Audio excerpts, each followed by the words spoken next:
Hey there, Dan from Infinite Lives here to tell you about Exanima from Bare Metal Entertainment, an isometric RPG with a really awesome and difficult combat system. Exanima is driven by physics. Everything from items and weapons to tripping over a stone block in the middle of a hallway. Physics and the resulting momentum power this really unique game. But Exanima really shines in combat, like a combination of the exciting and almost drunken fights in Gang Beasts with a dash of Bushido Blade. The fights are a sight to behold. Everything here is slower and more deliberate. Combat has a real sense of danger and desperation. Small mistakes turn into mortal ones very easily. There are two modes, New Game and Arena. Arena mode is a series of one-on-one fights with increasingly harder enemies. I've spent the majority of my time in this mode practicing and getting used to the controls. Just the combat in Arena mode is well worth the price of admission.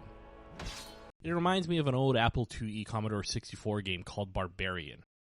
The innocuously titled New Game takes the wonderful combat and physics and puts all of that into a sort of roguelike dungeon crawler. The lighting is top-notch. Here the mood and atmosphere recalls the classic game The Immortal. There are enemies that are sometimes friendly and sometimes aggressive. You can find better loot and generally explore. I haven't gotten far because this is a hard game with different controls and feel than you are used to. Timing is everything. Death is behind every door. This is a PC game with all of the difficulty, obscureness, and mystery that makes classic games so challenging.